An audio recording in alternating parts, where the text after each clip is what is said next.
Bismillahirrahmanirrahim. Assalamualaikum warahmatullahi wabarakatuh. Alhamdulillah, bertemu kita sekali lagi pada minggu ini bersama ana Ustazah Rabi'atul Adawiyah binti Ismail dalam subjek akhlak tahun 6. Jika sebelum ini kita telah mempelajari maksurat, jiran, sifat mahmudah dan juga sifat mazmumah, InsyaAllah pada minggu ini Ustazah akan meneruskan tajuk yang seterusnya iaitu konsep mahram. Okey, anak-anak telah bersedia? InsyaAllah jika anak-anak telah bersedia, kita akan teruskan. Okey, di akhir pembelajaran, Ustazah amat mengharapkan agar anak-anak dapat menyatakan pengertian mahram dan juga dalilnya, menyebut contoh-contoh orang yang dikatakan mahram, serta menyenaraikan dan menyatakan sebab-sebab mahram. Okey, pengertian mahram. Okey, mahram ialah orang lelaki atau perempuan yang haram dinikahi menurut hukum Islam kerana hubungan kekeluargaan yang sangat rapat. Okey, mahram ni kita tidak boleh kahwin dengan dia kerana hubungan kekeluargaan yang sangat rapat ataupun sebab-sebab lain yang telah ditetapkan mengikut hukum Islam. Okey. Anak-anak boleh tengok dalam dalil yang telah diturunkan oleh Allah, surah An-Nisa ayat yang ke-23. A'udzubillahi minasyaitonirrajim. Bismillahirrahmanirrahim. Hurrimat 'alaikum ummahatukum wa banatukum wa akhawatukum wa ammatukum wa khalatukum wa banatul akhi wa banatul ukht. Yang bermaksud, diharamkan kepada kamu berkahwin dengan ibu-ibu kamu, anak-anak kamu, dan saudara-saudara kamu, dan saudara-saudara bapa kamu, dan saudara-saudara ibu kamu, dan anak-anak saudara kamu yang lelaki, dan anak-anak saudara kamu yang perempuan.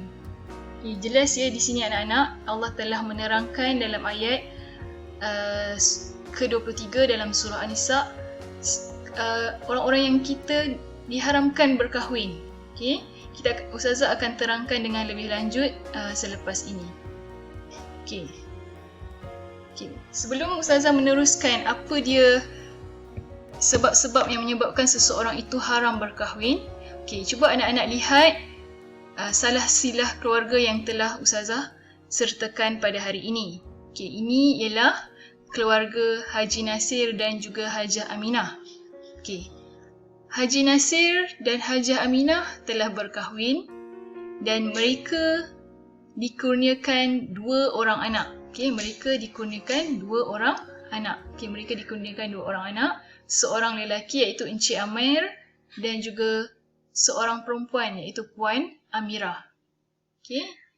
Encik Amir ialah anak kepada Haji Nasir dan juga Hajah Aminah.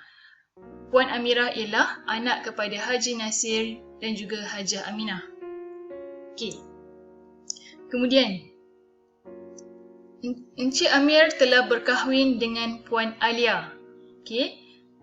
Puan Alia ialah isteri kepada Encik Amir. Encik Amir ialah suami kepada Puan Alia.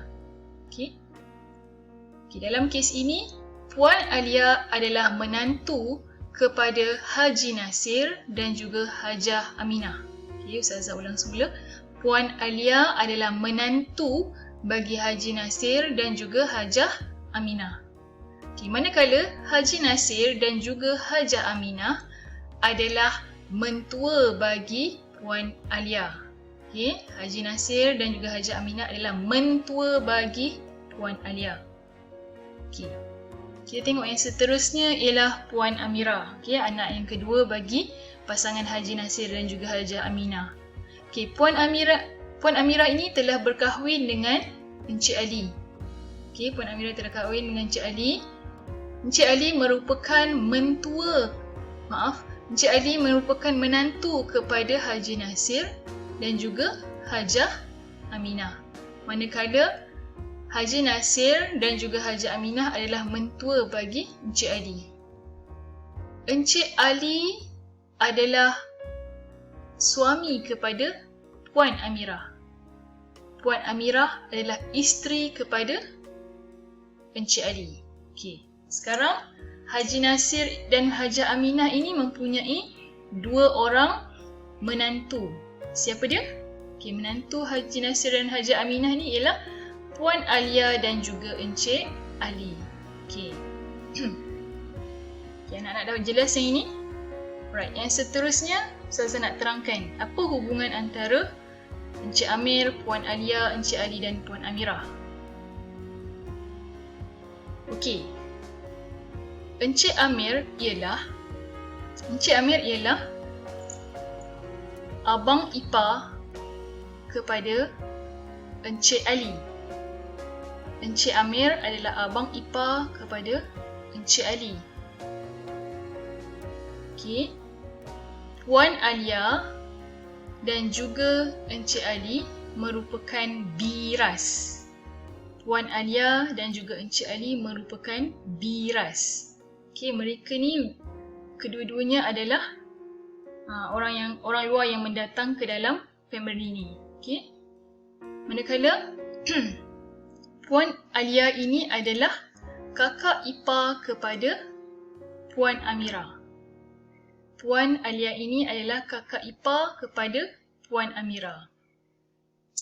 Okey, yang inilah yang dikatakan ipar duai. Okey, ipar duai. Okey, bila Puan Encik Amir dan Puan Amirah ni berkahwin, ada pasangan masing-masing, mereka inilah yang dikatakan dengan sebagai ipar duai. Okey, jika anak-anak tengok Encik Amir dan Puan Alia berkahwin dan mempunyai 3 orang anak. Encik Amir dan Puan Alia berkahwin dan mempunyai 3 orang anak. Siapakah mereka? Okey, iaitu yang pertama Imran, Yusuf dan juga Nur. Maksudnya mereka ini telah dikurniakan 2 orang anak lelaki dan juga seorang anak perempuan. Okey. Mereka ini adalah anak kepada Encik Amir dan juga Puan Alia. Okey, apakah hubungan Imran, Yusuf dan Nur ni dengan Haji Nasir dan Haji Aminah? Okey, hubungan mereka bertiga ini ialah cucu kepada Haji Nasir dan juga Haji Aminah. Okey, mereka adalah cucu kepada Haji Nasir dan juga Haji Aminah. Siapa pula Haji Nasir dan Haji Aminah ni kepada mereka bertiga? Okey, Haji Nasir dan juga Hajah Aminah merupakan datuk dan juga nenek kepada Imran, Yusuf dan Nur. Okey. Seterusnya, Encik Ali dan Puan Amirah berkahwin dan mereka dikurniakan 2 orang anak, iaitu seorang anak lelaki, seorang anak perempuan yang bernama Anas dan juga Anis. Okey, sama seperti Imran, Yusuf dan Nur, Anas dan Anis merupakan cucu kepada Haji Nasir dan juga Hajah Aminah. Manakala Haji Nasir dan Hajah Aminah merupakan datuk dan nenek kepada Anas dan Anis. Okey, Ustazah ulang semula. Haji Nasir dan Hajah Aminah merupakan datuk dan nenek kepada Anas dan Anis. Okey, jelas tak setakat ini? Okey. Sekarang, cuba kita tengok apakah hubungan antara Imran, Yusuf, Nur dengan Anas dan Anis. Alright? Okey. Imran, Yusuf, Nur adalah sepupu kepada Anas dan Anis. Okey, Imran, Yusuf dan Nur adalah sepupu kepada Anas dan Anis. Mereka ni sepupu sebab ibu dan ayah mereka adik-beradik. Okey, apa pula hubungan Imran, Yusuf, Nur dengan Encik Ali dan juga Puan Amirah? Okey. Puan Amirah. Okey. Imran, Yusuf dan Nur adalah anak saudara kepada Puan Amirah. Imran, Yusuf dan Nur adalah anak saudara kepada Puan Amirah. Okey, yang ini ialah bapa saudara. Cuma bapa saudara yang mendatang. Okey, Encik Adi ni ialah bapa saudara yang mendatang. Okey, Anas dan Anis pula ialah anak saudara kepada Encik Amir. Okey, anak saudara kepada Encik Amir. Okey, Encik Amir merupakan bapa saudara Anas dan Anis. Puan Alia adalah ibu saudara kepada Anas dan Anis. Okay, ini sedikit sebanyak penerangan secara ringkas tentang salah silah keluarga, yang mana sebentar lagi Ustazah akan menerangkan sebab-sebab mahram berdasarkan apa yang telah Ustazah terangkan sebentar tadi. Okay, anak-anak perlu fahami betul-betul apakah hubungan antara seseorang itu dalam ahli keluarga, kerana ia sangat penting dan berkaitan dengan tajuk kita pada minggu ini, iaitu mahram, dan juga pada topik yang akan datang, iaitu topik aurat. Okay. Apakah sebab-sebab mahram? Okay, sebab-sebab mahram iaitu sebab-sebab kenapa kita haram berkahwin dengannya. Ada 3, iaitu yang pertama, nasab keturunan. Yang kedua, nasab perkahwinan. Dan yang ketiga, nasab penyusuan. Okay, ada 3 sebab kenapa seseorang itu diharamkan berkahwin. Okay, kita tengok siapakah orang-orang yang terlibat. Okay, bagi nasab keturunan, okay, kita diharamkan berkahwin dengan ibu dan ayah. Anak-anak semua tak boleh kahwin kan dengan ibu dan ayah masing-masing. Okey, kita juga diharamkan berkahwin dengan datuk dan nenek kita. Okey, kita juga diharamkan berkahwin dengan adik-beradik. Walaupun adik-beradik kita tu cantik ke, handsome ke, kita diharamkan berkahwin dengan mereka. Okey, kita juga diharamkan berkahwin dengan cucu lelaki dan cucu perempuan. Maksudnya kalau kita ni jadi datuk, jadi nenek, kita tak boleh kahwin dengan cucu-cucu kita. Okay. Seterusnya, bapa ataupun ibu saudara. Okay, kita tak boleh kahwin dengan bapa saudara kita ataupun ibu saudara kita yang adik-beradik dengan ibu dan ayah kita.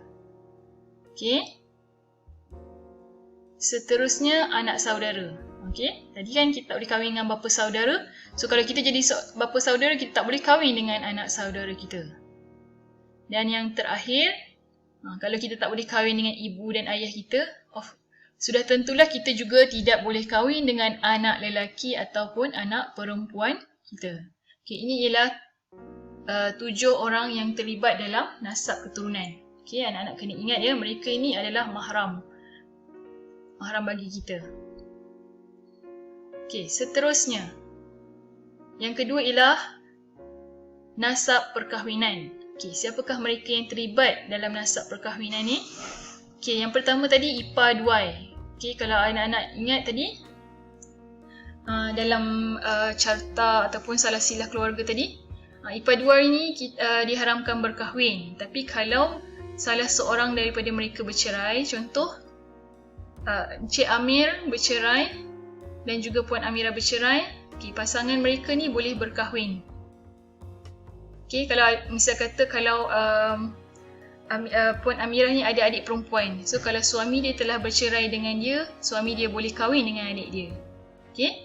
Tapi kalau mereka masih ada ikatan perkahwinan, mereka diharamkan berkahwin. Okay, kemudian bapa dan ibu mertua. Okay, kita diharamkan untuk berkahwin dengan bapa ataupun ibu mertua kita.